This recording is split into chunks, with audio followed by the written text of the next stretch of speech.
called Chris Packham.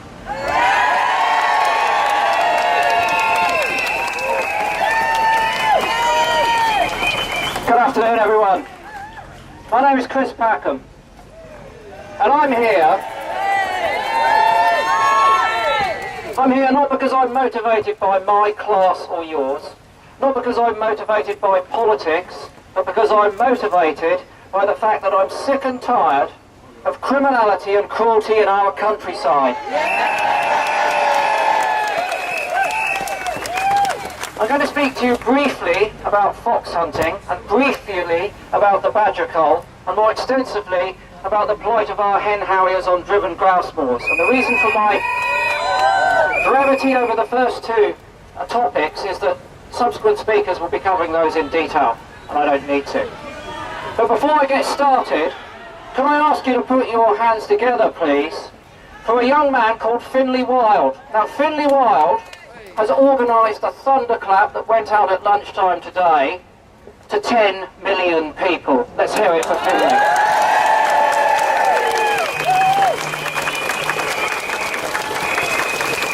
They say that the strength of a nation lies in its youth, and we have strength in Finlay Wild and his colleagues. We have young conservationists coming through who will take up our mantle and make sure that all of our wishes are fulfilled at some stage. So I don't think that you're going to be giving it up just because you shuffle off your mortal coil. There are young people here and plenty more across the country who would do that. I'd also like to get a round of applause for all the police officers here today. They very dutifully gave up their Saturday afternoon to steward the march, so thank you very much for the police officers. And also, whilst we're on the police, can I hear it for the police wildlife liaison officers who work closely with many people to try and bring these criminals to justice.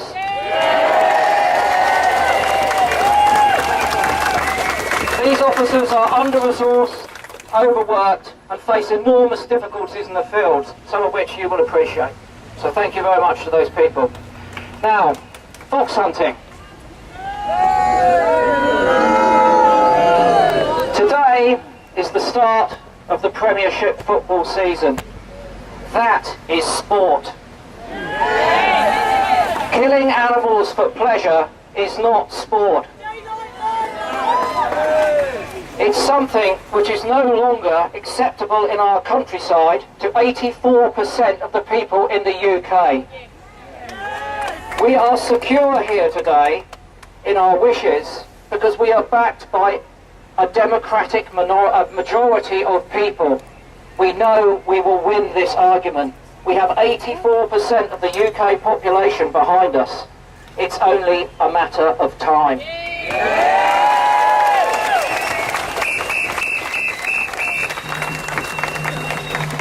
Sometimes they say that fox hunting has a purpose because it controls vermin in the countryside. Let's hunt the Tories in! Since 1995, BTO, British Trust for Ornithology, peer-reviewed science, says that our fox population has declined by 34%. How is that helping our countryside? How is persecuting an animal which is currently in decline and plays an essential ecological role in our countryside conservation? It's not. It's just an excuse for gratuitous killing.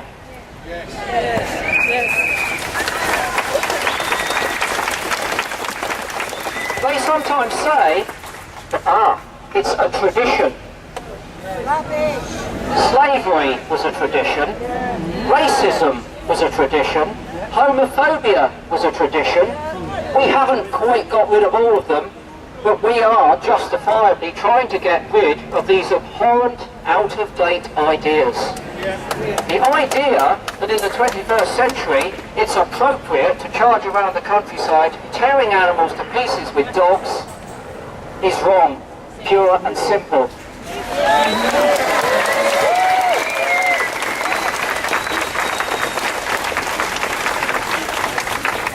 The badger cull.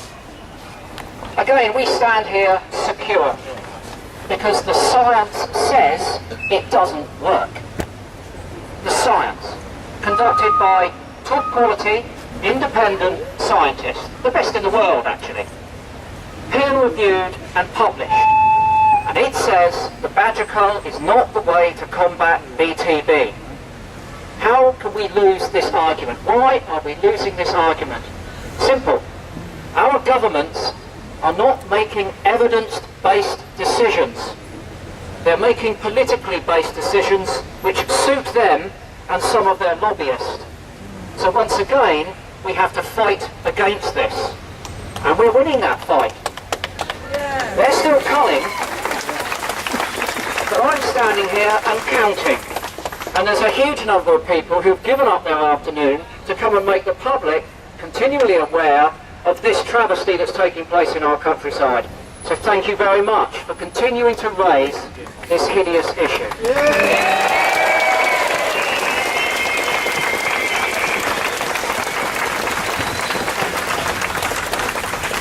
For me, fox hunting and the culling of the badgers are two issues which have come to represent a wider growing public awareness of the diminishing and decreasing amount of wildlife that we have in our countryside needs protecting. Now I can start hitting you with statistics. People like me are fully loaded. And I'll give you just a few. Since 1970, 40%, that's 1970. So many people that I'm looking at remember 1970 really well. It was the word cull. It was land save. It was Brazil in Mexico. You know, it's tangible to us. It's tangible, it's in our lifetime. Since that period, we've lost 40% of all the world's wildlife. Our wildlife is running out. In the UK, since 1975, we've had a gross loss of 90 million birds in the UK landscape. Can you imagine 90 million birds? What is that? If they were here now, flying around this square alongside this road, how many birds is 90 million? You see, it's a statistic, but it's a horrendous one. Yeah.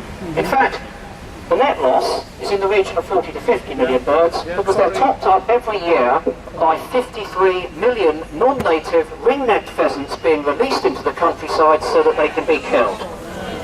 Those birds represent the largest biomass of any species during the autumn and winter in the UK, and they shouldn't be here. So that's an artificial number. We've lost 90 million birds. Our wildlife is running out. Can we honestly continue to just waste it? To kill it for pleasure? That's the problem, isn't it? You see, they say to me that I preach an anti-shooting agenda. What I'm preaching is an anti-unsustainable and criminal shooting agenda.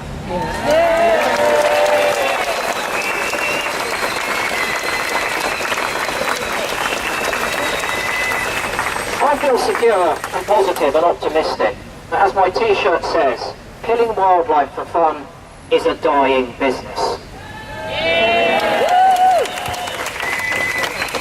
And that brings us to today, because out there on the moors across this country there are people currently killing wildlife for fun.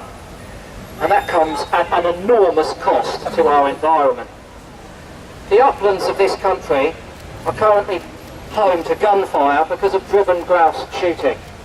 And we've chosen an icon, like the fox, like the badger, that represents the health of that environment, and it's the hen harrier. A beautiful bird. And I doubt that many of you have had the pleasure of seeing one of these, because again, in your lifetimes, their population has crashed. And it's not crashed because of loss of habitat. It's not crashed because of pesticides. It's crashed because they're being shot primarily by gamekeepers on driven grouse moors. They're robbing us of our natural and national heritage and a valuable part of our ecosystem. We think it should stop. And after years of trying to compromise and work creatively in partnerships with these people, we've run out of patience, because the number of birds killed is just going up and up. So I say it's time to ban driven grouse shooting.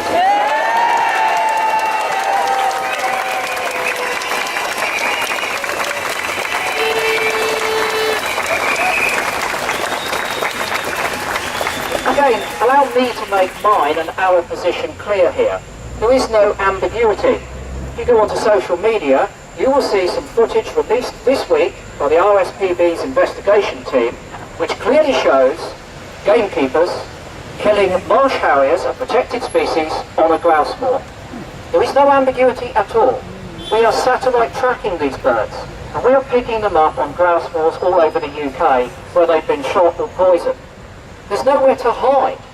These people are criminals. It's been illegal for a long time. There is no doubt at all that we are right in saying that there's criminal activity taking place out there, and it's principally focused around driven grouse shooting. Not all, but principally based around that. There is no ambiguity because, once again, peer-reviewed science says that the burning of the grouse moors contributes to climate change. Well, we're all trying to combat that, and yet they're exacerbating it. There is plenty of evidence to suggest that the draining of the moors leads to flooding downstream. Places like Hebden Bridge, knee-deep in water, because it's cascading off of the uplands which are burned and drained. And that water quality is diminished because of the chemicals which are used there. Driven grouse shooting is not conservation, however they try to spin it. It's destruction of a fantastic ecological resource which should belong to you and I. And we need to put an end to it.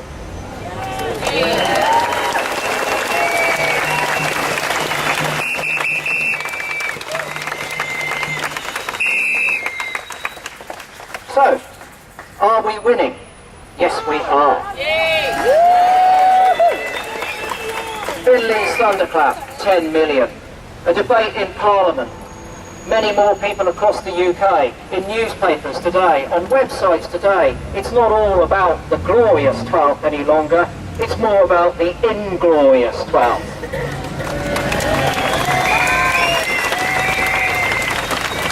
Our peaceful, democratic public awareness campaign is growing and growing and growing. And one of the ways that I know that we're winning is that I constantly get abuse on social media. And I love it. Because it means that I don't just care, it means that I'm making a difference in my own small way.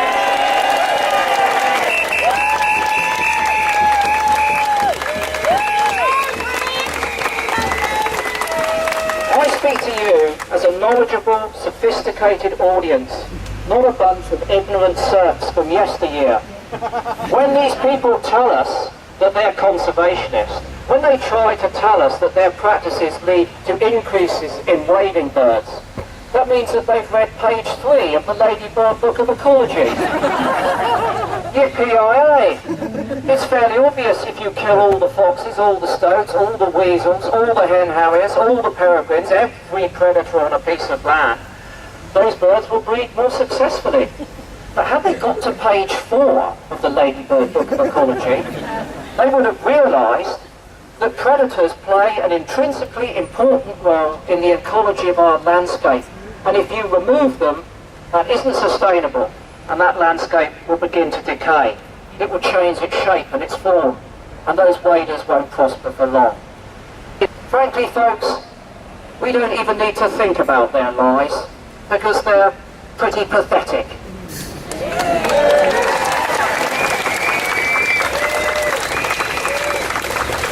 We just need to soak up their abuse, to set our alarm clocks 5 minutes earlier, to get up and try harder. And just like Mr. Mark Avery, who's here somewhere, the true champion of this hen harrier campaign, a remarkable conservationist,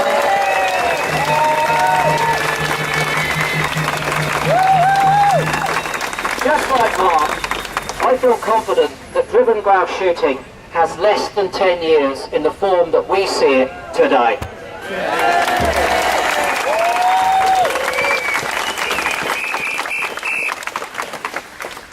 First they laugh at you, then they ignore you, then they fight you, and then you win.